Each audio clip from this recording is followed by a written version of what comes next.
Chapter 15. And the winner is 10 years later. Nick Allen was a junior in college. And during November of his junior year, two important things happened. First, Nick turned 21 years old, and the Frindle Trust Fund set up by his father became legally Nick's. Nick was rich. Nick was very rich. Nick was so rich he couldn't even begin to imagine how rich he really was. Nick wanted to give his parents some of the money, which they said they did not need and would not accept. But Nick reminded them that they had always wanted to travel, and they should just think of this as a big birthday present or something. So they accepted. And Nick also wanted to give some money to his big brother, James, who said he did not need it and would not accept it. But Nick reminded James that his 2-year-old daughter would grow up and go to college someday. And besides, hadn't James once given Nick his whole baseball card collection? So James accepted the gift. After that, Nick went out and bought himself a fast new computer and about 10 new games and a mountain bike. Then he tried to forget about the money, which is a hard thing to do, but he managed pretty well and kept working on his college degree as hard as ever. The second important thing the second important thing that fall was the arrival of the package at the door of Nick's apartment. One day, a large, heavy package. It was from Mrs. Granger. There were 3 things in the package. 1, a brand new 8th edition Webster's College Dictionary. 2, a short handwritten note taped to the cover of the dictionary. And 3, a fat white envelope. Turning the white envelope over, Nick saw his name. He had written it there one September afternoon in Mrs. Granger's room after school. 10 years ago. Nick set the envelope down and gently peeled the note off the front of the dictionary. My dear Nicholas, please turn to page 541 of this book. Nick grabbed the dictionary and leafed to page 541, his heart pounding. And there between Frimmel and Fringe, he read Frindle. Frindle. Noun, a device used to write or make marks with ink. Arbitrary coinage, originated by Nicholas Allen, American, 1987. See pen. Nick went back to the note from Mrs. Granger. This is a brand new dictionary, the one I recommended that my students use for their homework. And now when I teach them how new words are added to the dictionary, I tell them each and every one to look up the word Frindle. And of course I've sent along that letter I promised to give you when our little battle's over. And now it's over. Your teacher, Mrs. Lurley Granger. Nick's head was spinning. With shaking hands, he opened the fat white envelope. He pulled out the 10-year-old letter and began to read. Dear Nicholas, if you are reading this letter, it means the word Frindle has been added to the dictionary. Congratulations. A person can watch the sunrise, but he cannot slow it down or stop it or make it go backward. And that is what I was trying to do with your word. At first I was angry. I admit that. I was not happy to see the word pen pushed aside as if it did not matter. But I guess if the Latin word for feather had been frindulus instead of pinna, then you probably would have invented the word pen instead. Like the sunrise, some things just have to happen, and all you can really do is watch. The word frindle has existed for less than 3 weeks. And now I see that this is the kind of chance that a teacher hopes for and dreams about. A chance to see bright young students take an idea they have learned in a boring old classroom and put it to a real test in their own world. I confess I am very excited to see how it all turns out.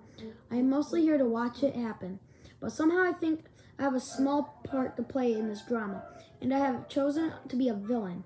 Every good story needs a bad guy, don't you think? So someday I'll be asking you to forgive me, and I hope you will. Nick, I know you like to think. Please think about this. When I started teaching, no one had landed on the moon. There was no space shuttles, no CNN, no weather satellites. There were no video cassette recorders, no CDs, no computers. The world has changed in a million ways. That is why I have always tried to teach children something that would be useful no matter what. So many things have gone out of date. But after all these years, the words are still important. Words are still needed by everyone. Words are used to think with, to write with, to dream with, to hope and pray with. And that is why I love the dictionary. It endures. It works. And as you know now, it also changes and grows. Again, congratulations, and I've closed a little present for you. Yours truly, Mrs. Granger. Nick remembered Mrs. Granger's eyes, and now he understood what some of those special looks had meant. The old fox. She had been rooting for Frindle the whole time. By fighting against it, she actually helped it along. There was a flat, oblong case in the white envelope. The kind of case you get when you buy a watch. Nick pulled it out and opened the lid. Inside was something else Nick had not seen for 10 years. It was Mrs. Granger's favorite pen, her old maroon fountain pen with the blue cap. And under the clip was a little folded piece of paper. It was another note, a very short note, just one word, Frindle.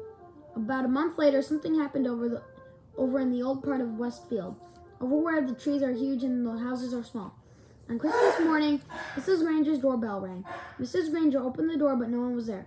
Someone had left a package inside her storm door, a box wrapped in green paper with a red bow and a white envelope taped to one end.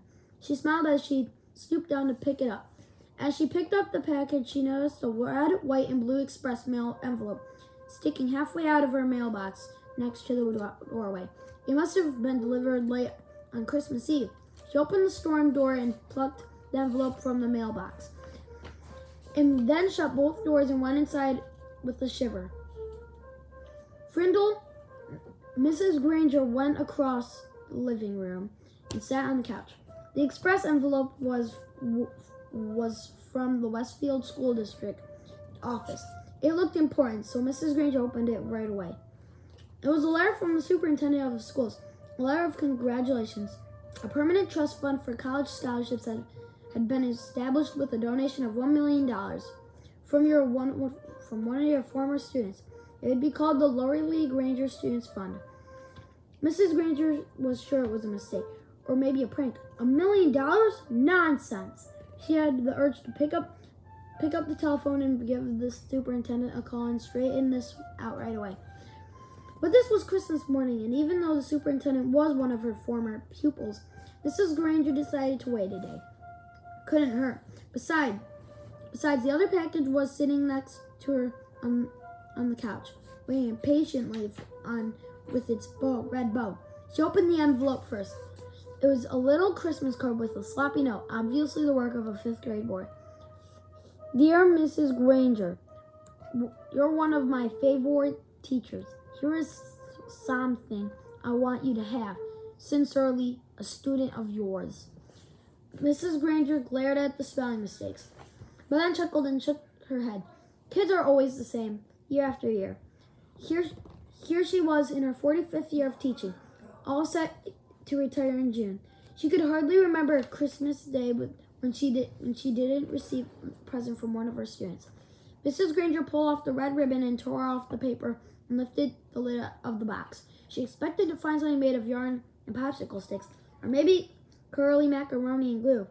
But instead she found an oblong case covered with blue velvet. She opened the case and inside was a beautiful gold fountain pen. She picked it up and it was cool and heavy in her hand. Words were engraved along the pen's shiny barrel, and Mrs. Granger had to slide down the end of the couch and turn on her reading lamp. Then she could read the 3 lines of type. This object belongs to Mrs. Lori Lee Granger, and she may call it whatever name she chooses. Signed with love from Nicholas Allen.